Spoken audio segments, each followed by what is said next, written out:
Hey there guys, welcome to day 2, and in this tutorial we're going to be focusing on chromatic aberration and some various camera tricks which is going to add that sense of realism into all of your intros.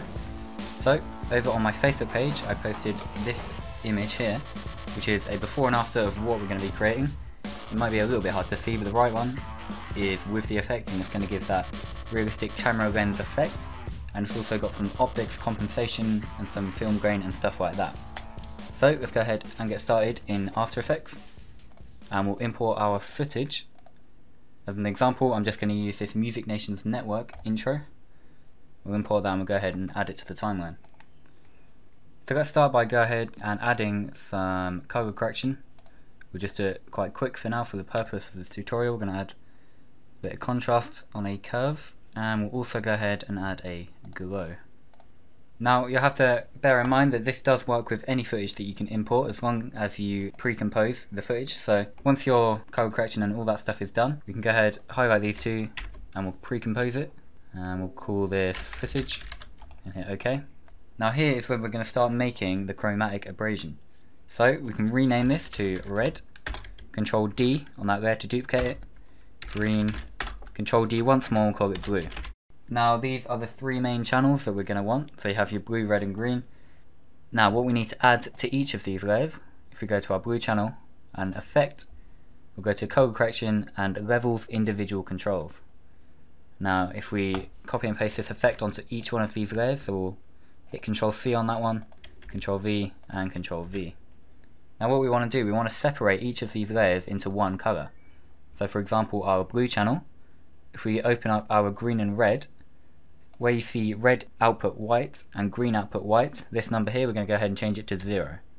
And you're going to see that that is going to alter the image and the footage to that one color that we've left. So again, we need to do that for our green channel. We'll go to the blue and red channels on this layer and we'll turn these to 0. So we're left with a green channel. And same again for the red channel. We'll go to the blue and green and we'll hit 0 on this value here. So now you see that we have each of our different channels. Now we're going to go ahead and blend them together, so we'll hit F4 to bring up our mode, and on each of these layers we're going to change it to screen and screen. Now you only need to do that for the first top two layers, and you're going to see that that is now put it to the original image. But what we can do, if we choose one of these channels, so for example the blue channel, we can go ahead and offset that with the arrow keys, and we're going to exaggerate it just so you can see. You're going to see that that is going to add some chromatic aberration into the image. Now that might be a bit too much. Normally this effect is used subtly, so I wouldn't try and go too far with it. And you can go into each of these channels and just offset them slightly using the arrow keys. So you're going to see that is a nice subtle effect that we can add to it. Now we're going to go ahead and add some different camera effects. But first let me just tone down that glow. There we go. So now you're going to see this nice chromatic aberration happening on the edges of our composition. Now the next thing we can do, if we add a new adjustment layer, so layer, new adjustment layer, effect, distort, optics compensation. This is an effect I use quite regularly just to add that nice touch. If we increase the field of view, you're going to see it's going to warp the image into a rounder shape. And what we can do, probably don't go too far with that, maybe about 30. You can reverse it if you want to get the opposite effect. It's going to add this effect, but we'll leave it like this for now. And once that's done, we can also go ahead onto the adjustment layer, go to Effect, Noise and Grain, and we'll add a grain. Again, this adds a nice touch of realism into your intros and makes a whole look a lot more professional. So we'll go to the viewing mode and hit that and change it to final output.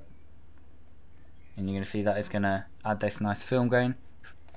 I usually use the settings for size at 0.1 and for the intensity 0.15.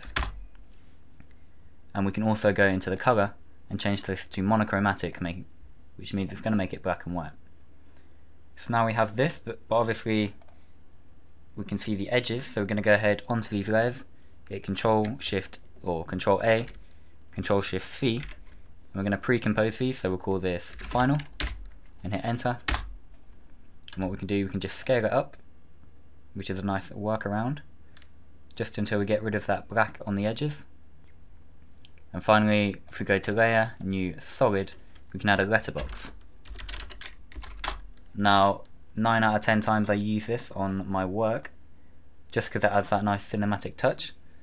If we go ahead and turn on our title action safe using this button down here, and we'll grab the rectangle mask tool, and I usually line it up with this inside box here, so if we click and drag, and we'll just line this up with that inside box, and again at the bottom, and we'll go to our mask down here, and we'll change this to subtract, and we'll just turn off these. So there we go, that's some nice cinematic touches using different camera effects such as chromatic aberration, film grain and optics compensation. If we can actually grab the original, and I can do it before and after, around here. So you're going to see this is going to add a nice impact onto your footage. And again, you can go into this and experiment, so you can play around with the different channels and you can move them as you wish just to get a different look. But bear in mind, try not to go over the top, otherwise it's going to ruin the effect. It's meant to be nice and subtle. So maybe something like this, and that is going to add a really nice touch onto your footage. So I hope this comes in helpful. Remember, try use it subtly, don't go over the top, and yeah, thank you for watching. Tomorrow will be another tutorial, so watch out for that, and I'll see you guys tomorrow. Bye guys.